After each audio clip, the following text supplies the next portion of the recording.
क्रांतिकारी सलाम आप सभी साथियों को। मेरा नाम क्रांति है और आप देख रहे हैं विजडम डीएलएड क्लासेस। आज की इस क्लास में हम आपका इंग्लिश विषय के 2017 का प्रश्न पत्र हल कराने जा रहे हैं। जैसा कि आप सभी को पता है कि आपके विजडम डीएलएड क्लासेस पर पिछले 5 साल के सभी विषयों के प्रश्न पत्र कराए जा रहे हैं, जो कि आपकी परीक्षा की दृष्टि से बहुत ही महत्वपूर्ण है।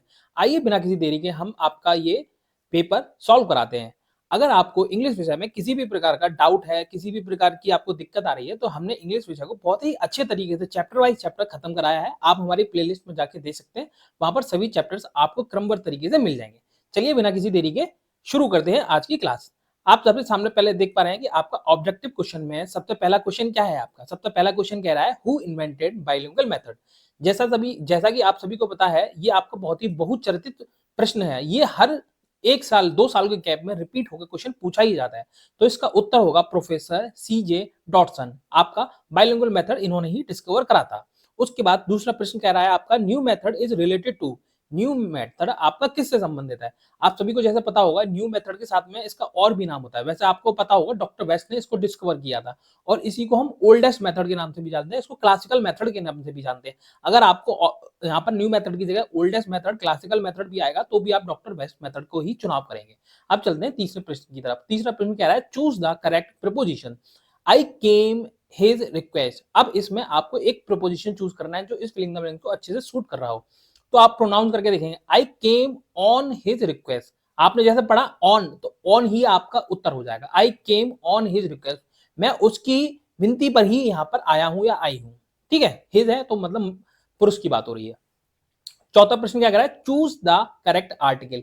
He become a great man, और एन आएगा, द आएगा, बोथ ए एंड एन आ जाएगा, नहीं, आपका आएगा he became a good man. आपका ए आपका सही है। अब चलते हैं आपके पांचवें प्रश्न की तरफ। Rearrange the following word. आपका एक सेंटेंस दे रखा है, उसको क्रम में लगाना है जिससे कि एक सेंटेंस अच्छे स्ट्रक्चर में फॉर्म हो। तो देखिए आप यहाँ पे पढ़ते हैं today nature man is playing with. अब यहाँ पर क्या आएगा, देखिए मैन इज से शुरू करते हैं, मैन इज, उसके बाद मैन इज नेचर नहीं आएगा, man is playing with nature. ठीक, ये साउंड कर रहा है अच्छा। Man is playing, man is today, man is playing. देखिए यहाँ पर हमने सी उठाया, सी के बाद में हमारा कहीं पे भी डी नहीं दे रखा है। सी के साथ में कॉम्बिनेशन में एक ही ऑप्शन है। वैसे तो आप एक ही ऑप्शन के साथ सी के साथ जा सकते हैं, लेकिन हम पूरा सेंटेंस बना के देखेंगे जिससे कि आपका कोई भी प्रकार का डाउट ना रहे। मैन इज यहाँ पर उठाएंगे टुडे। ठीक है, man is today playing, PLAYING, playing with, आगे क्या है, प्लेइंग विद नेचर। अब इस सेंटेंस को एक बार दोहराइए मेरे साथ में, man is today playing with nature. तो आपका सेंटेंस हो गया कंप्लीट, यानी आपका पहला आपका ऑप्शन इसका हो जाएगा करेक्ट। ठीक है, उम्मीद करता हूं आपको ये अच्छे से पांचों प्रश्न आपके समझ में आ गए होंगे। अब चलते हैं very short answer type question की तरफ। जैसे कि आप स्क्रीन पर देख पा रहे हैं, हमने इन सभी की पीपीटी बनाई हुई है। सीधे आपको पीपीटी पे लेके चलते हैं जिससे आपको डिटेल में समझ में आए और जरा सा भी आपको ब्लर ना दिखे। ठीक है, चलिए चलते हैं आपके पीपीटी की तरफ। जैसा कि आप सभी को पता है कि हमने शॉर्ट आंसर टाइप के क्वेश्चंस की भी पीपीटी बनाई हुई है और इसके साथ में हमने कई जो आपके प्रश्न पत्र है उनको भी इसी क्रमबद्ध तरीके से एकदम सिस्टमैटिक तरीके से ही हमने सॉल्व कराया है। ठीक है, चलिए सामने स्क्रीन पर आप देख पा रहे हैं कि आपका छठा क्वेश्चन क्या कह रहा है। छठा क्वेश्चन कह रहा है आपको पैसिव वॉइस में कन्वर्ट करना है, ये आपका क्वेश्चन है। शी इन्वेंटेड मी, इनवेंटेड नहीं इनवाइटेड आएगा यहाँ पर, ये स्पेलिंग थोड़ी गलत हो गई है यहाँ पे। इनवाइटेड मी होम, तो क्या आ जाएगा इसका पैसिव वॉइस में कन्वर्ट करेंगे, I was invited home by her. तो ये आपका उत्तर हो जाएगा सही। अब आपका क्वेश्चन नंबर 7 क्या कह रहा है, fill in the blank with the correct pronoun. आपको करेक्ट प्रोनाउन के साथ यहां पर जाना है। The word has hurt its left wing, यानी इट्स आएगा यहाँ पे। बाकी आपका पूरा सेंटेंस जो है करेक्ट हो जाएगा। Fill in the blank with the correct pronoun. Pronoun क्या होता है, जो संज्ञा की स्थान पर प्रयोग होता है। यहाँ पर इट्स मतलब बर्ड को रेफर कर रहा है। ठीक है, तो यहाँ पर ये भी बोल सकते हैं द बर्ड हैज हर्ट, मतलब जो उसके बर्ड्स मतलब फेदर्स हैं उनकी बात हो रही है यहाँ पर। ठीक है, तो इट्स का प्रयोग होगा।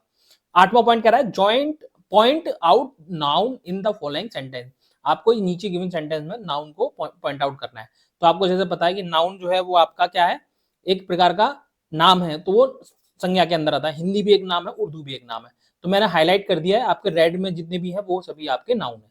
आपको क्या करना है, एक स्टेटमेंट यहाँ पे लिखना है और उसके बाद में यहाँ पे लिखना है नाउन कॉपी में आपने फिर उसके बाद में जतिन पहला डालना है, यहाँ पे दूसरा डालना है हिंदी, ऐसे इस तरह से लिखना है, तीसरा लिखना है आपको उर्दू। ठीक है, आपको स्पेसिफिकली सेंटेंस में हाईलाइट कर देना है। ठीक है, उसके बाद में साइड में अलग से ये लिख देंगे, ये जो तीनों है ये सभी आपके नाउन है। ठीक है, जिससे आपके एग्जामिनर को कोई भी प्रकार का डाउट नहीं रहना चाहिए और वो आपको नंबर देने में हिचकिचाए नहीं। ठीक है, क्वेश्चन नंबर 9 आपका, change the following into comparative degree. ध्यान से पढ़ना, कंपैरेटिव डिग्री की बात कर रहा है, सुपरलेटिव डिग्री की बात नहीं कर रहा है, क्योंकि हैवीएस्ट जो है वो सुपरलेटिव डिग्री है, एक स्टेप नीचे की बात हो रही है। तो यहाँ पर हैवीएस्ट की जगह हो जाएगा heavier. Lead is heavier than any other metal, ये आपका सेंटेंस हो जाएगा। Lead is heavier than the other metal, heaviest के बाद जो दा है उसको हम हटा देंगे। ठीक है, चलिए अपने चलते हैं क्वेश्चन नंबर 10 की तरफ। क्वेश्चन नंबर 10 क्या कह रहा है, fill in the blank with the correct determiner. Determiner आपका take as much as you want, ये आपका करेक्ट हो जाएगा सेंटेंस। मैंने यहाँ पे लिखा है take as much as you want, इसको मैंने इधर साइड में लिख दिया है, जिससे अगर आपको किसी को छोटे में दिखाई नहीं दे रहा हो, टेक एज, ये as much as you want, ये आपका सेंटेंस हो जाएगा करेक्ट। 11वां क्वेश्चन क्या कह रहा है, convert the following simple sentence into complex sentence. जब भी कॉम्प्लेक्स सेंटेंस की बात आती है तो उसमें जो सिंपल सेंटेंस होता है और उसके बाद में कंबाइंड सेंटेंस होता है, दोनों को मिला के हम कॉम्प्लेक्स सेंटेंस को फॉर्म, स्ट्रक्चर उसकी फॉर्म करते हैं। तो क्या है, I hope to pass the test, मतलब I hope to pass the test. उस क्या कॉम्प्लेक्स सेंटेंस कैसे हो जाएगा, जब भी कॉम्प्लेक्स की बात होगी वहां पर दैट का प्रयोग हमेशा होता है, ये चीज ध्यान रखिएगा आप लोग। I hope that I shall pass the test. ठीक है, I hope that I shall pass the test, आप जैसे सेंटेंस को पढ़ेंगे आपको फील आएगा ये थोड़ा कॉम्प्लेक्स सेंटेंस है, तो आपका ये सेंटेंस हो जाएगा एकदम करेक्ट। और दैट शब्द को हमेशा ध्यान रखिएगा, दैट जो है हमेशा कॉम्प्लेक्स सेंटेंस के अंदर प्रयोग होता है। उम्मीद करता हूं कि आपको वेरी शॉर्ट आंसर जितने भी थे वो सभी अच्छे से समझ में आ गए होंगे। अब चलते हैं आपके शॉर्ट आंसर टाइप क्वेश्चन की तरफ। आपका 12वां क्वेश्चन क्या कह रहा है, आपका 12वां आपका कह रहा है, define noun and it's type with example. ये 2022 में भी पूछा गया आपसे, 2018 में भी, 2017 में भी। ठीक है, तो हो सकता है आपसे 2025 में भी पूछ ले, कोई बड़ी बात नहीं है। नाउन क्या है सभी को पता है, बताने की जरूरत नहीं है। Noun is a word that represent a person, thing, concept और प्लेस। मतलब संज्ञा, इसके जो आपके स्थान है या फिर नाम है, किसी चीज का बोध कराते हैं जो शब्द, वो अपने संज्ञा कहलाता है। उदाहरण के तौर पर कुत्ता रन वेरी फास्ट, तो डॉग हो गया, जून हो गया, मंथ हो गया, टीचर्स हो गया, इंपॉर्टेंस हो गया, ग्रामर हो गया, ये सभी आपके नाउन है। इससे पहले आप जब जो सीरीज चल रही है उसमें आप क्रमबद्ध तरीके से अगर देख रहे होंगे तो आपको पता होगा कि नाउन वाले क्वेश्चन को मैंने कितने अच्छे से डिटेल में पढ़ाया है। आप जाएंगे प्लेलिस्ट में, आपको वहां मिल जाएंगी सारी चीजें। उसके टाइप के बारे में पूछ रहा है, व्यक्तिवाचक, जातिवाचक, समूहवाचक, द्रव्यवाचक, भाववाचक, एक proper noun, common noun, collective noun, material noun, abstract noun. ये ऊपर के 3 काउंटेबल नाउन के अंदर आते हैं, नीचे के 2 अनकाउंटेबल नाउन में आते हैं। इन सभी की अगर डिटेल में आपको एक्सप्लेनेशन चाहिए तो आप मेरी प्लेलिस्ट में जाइए, वहां पे आके आराम से देख सकते हैं। मैंने 16 मिनट की एक वीडियो बनाई है सेपरेट नाउन के ऊपर, जो आपके सारे डाउट क्लियर कर देगी। उम्मीद करता हूं ये आपको नाउन क्लियर हो गया होगा। आप चलते हैं हमारे 13वें क्वेश्चन की तरफ। 13वां क्वेश्चन क्या कह रहा है हमारा, कंप्लीट द फॉलोइंग सेंटेंस। आपका ये अल्फाबेट, ये आपको देखो 2017 में पूछा है, 2020 में पूछा है, 2023 में पूछा है, ये 3 साल लगातार पूछा गया है। हो सकता है कि इस बार भी पूछ ले, तो आप पढ़ लीजिएगा कि ALPHABET आपकी अल्फाबेट की स्पेलिंग हो गई, और रीसीटेशन, रीसीटेशन ये आपका हो जाएगा क्वेश्चन। ठीक है, ये आपका 13वें क्वेश्चन का आपका आंसर हो जाएगा। अब चलते हैं 14वें क्वेश्चन की तरफ। 14वां क्वेश्चन क्या कह रहा है, everyone will take their own seat. अब इसको किस में करना है, पॉजेसिव प्रोनाउन के अंदर आपको कन्वर्ट करना है। तो क्या करेंगे, everyone will take his own seat, ये आपका हो जाएगा उत्तर। क्या करना है, देयर ओन सीट जो है ना, तो आपको जो देयर दिख रहा है, देयर से पहले आपको हिज का प्रयोग करना है और देयर को हटाना है। ठीक है, अब उसके बाद में आपको क्या करना है, 15वां क्वेश्चन क्या कह रहा है आपका, 15वां क्वेश्चन कह रहा है आपका कि समवन, यहाँ पे ये स्पेस नहीं आएगा। ठीक है, someone who pursue a study or sport at as a past time, past time पे जिन्होंने कोई पढ़ाई या स्पोर्ट खेला हो उसको क्या कहते हैं, उसका एक शब्द होगा अमेच्योर। ठीक है, AMATEUR। ठीक है, ये आपका AN वाला है, क्योंकि ए का प्रयोग है इसलिए आपको सेंटेंस में आपको यहाँ पे एन का प्रयोग करना पड़ता है, इसलिए मैंने ये डाला हुआ है। अदरवाइज आपका शब्द तो ये है अमेच्योर। ठीक है, अ गैदरिंग ऑफ स्पेक्टेटर्स और लिसनर्स एट अ परफॉर्मेंस। आपको कितनी बार बता चुका हूं, ये क्वेश्चन में कई बार रिपीट हो चुका है, हो सकता है इस बार भी आपका ये क्वेश्चन रिपीट हो जाए। तो इसको बोलेंगे हम ऑडियंस, जो पब्लिक भाषण सुनने आती है या जो श्रोतागण होते हैं उनको हम, अंग्रेजी के शब्द होता है उनको बोलते हैं हम ऑडियंस, जो वहां पर मतलब पब्लिक बैठी रहती है। ठीक है, उम्मीद करता हूँ 15वां क्वेश्चन आपको क्लियर हो गया होगा। आप चलते हैं आपके 16वें क्वेश्चन की तरफ। 16वां क्वेश्चन क्या कह रहा है, आपको करेक्ट पंक्चुएशंस का प्रयोग करते हुए इस सेंटेंस को कंप्लीट करना है और करेक्ट करना है। तो ओ yes said the father I can at least do that much, ये आपका प्रश्न, ये आपका एक बार और पूछ चुके हैं, ये 2017 में पूछा है, 2020 में भी पूछा हुआ है आपसे, ठीक है। तो यहाँ पे डबल कॉमा से शुरू करेंगे, O S exclamatory sign double comma से बंद, कॉमा लगाएंगे, सेट द फादर, फिर कॉमा, फिर डबल इन्वर्टेड कॉमा, फिर I can at least do that much, फिर फुल स्टॉप, फिर इन्वर्टेड कॉमा डबल, उससे कर देंगे सेंटेंस को बंद। ये आपका हो जाएगा correct sentence.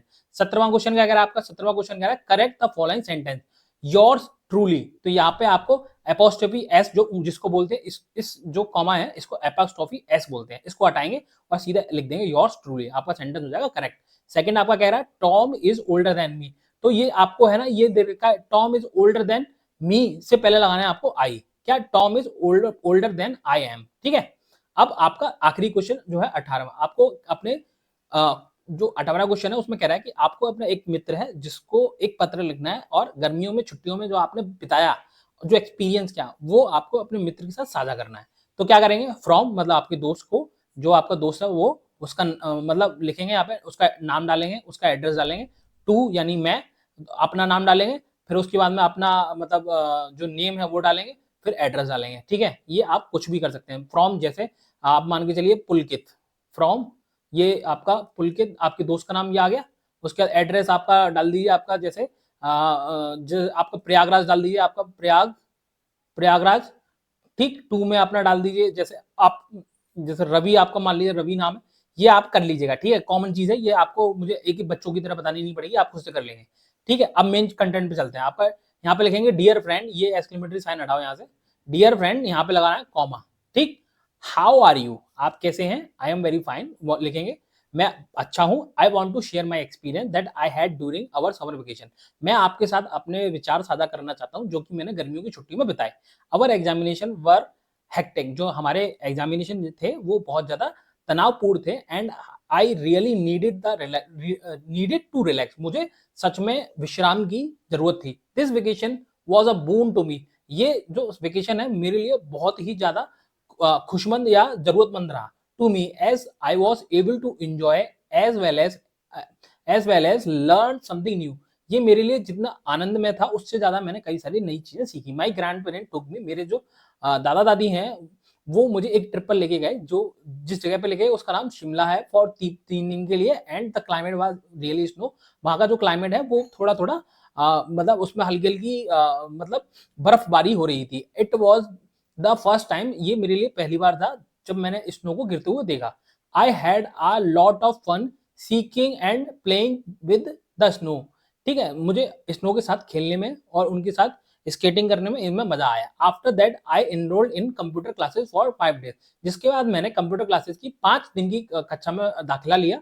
I was taught about how to use Adobe Photoshop, जिसमें मुझे एडोब फोटोशॉप के बारे में बताया गया, एंड अदर रिलेटेड टूल्स, और कई अदर टूल्स के बारे में भी परिचय कराया गया। The classes were very interesting, जो क्लासेस थी बहुत ज्यादा रोमांचक थी और मतलब इंटरेस्टिंग थी, and I feel that you will like them too, और उम्मीद करता हूं तुम्हें भी पसंद आएगी। I will share my experience with you at school, में स्कूल जब खुलेंगे तब मैं इसके साथ और अच्छे एक्सपीरियंस आपके साथ साझा करूंगा।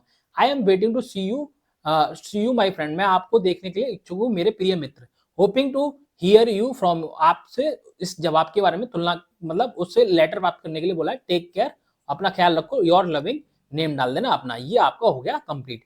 अब जरूरी नहीं है कि आप ये लिखें, आप अपनी तरफ से भी कुछ चीजें ले सकते हैं, लेकिन मैंने ये एक स्टैंडर्ड लेके चला हूं कि आपके 2 नंबर में से एक आधा पॉइंट नंबर भी आपका नहीं कर सकता कोई भी, तो इसको अगर लिख के आएंगे तो पूरे नंबर आपको मिलेंगे। उम्मीद करता हूँ ये क्लास आपको पसंद आई होगी। जैसा कि मैंने आपको बताया, आपको इंग्लिश विषय पूरे कंप्लीट करा दिया गया है, आप प्लेलिस्ट जाइए, प्लेलिस्ट को चेक करिए, उसमें आपकी सारी टॉपिक वाइज सब्जेक्ट को खत्म कराया गया है, ठीक है। और अपने दोस्तों को ये वीडियो शेयर कीजिए और हमारे चैनल को सब्सक्राइब करिए, और अगर आपको ये पीडीएफ चाहिए तो इस पीडीएफ को कृपया करके टेलीग्राम चैनल से डाउनलोड करिए और प्रिंट निकालिए, आराम से इसको पढ़िए। उसके साथ अगर आपको प्रीवियस ईयर के पेपर चाहिए वो हमारे टेलीग्राम पर अवेलेबल है, अगर आपको पीडीएफ चाहिए पूरी नोट्स की वो भी हमारी टेलीग्राम चैनल पर अवेलेबल है। उम्मीद करता हूँ ये वीडियो आपको पसंद आई हो। कृपया करके आप सभी से विनती है, जितने भी प्रशिक्षु यहाँ तक रुके हैं उन सभी से, कि आप कृपया करके सब्सक्राइब अवश्य करिएगा। तब तक मिलते हैं नेक्स्ट वीडियो में, तब तक के लिए जय हिंद, जय भारत।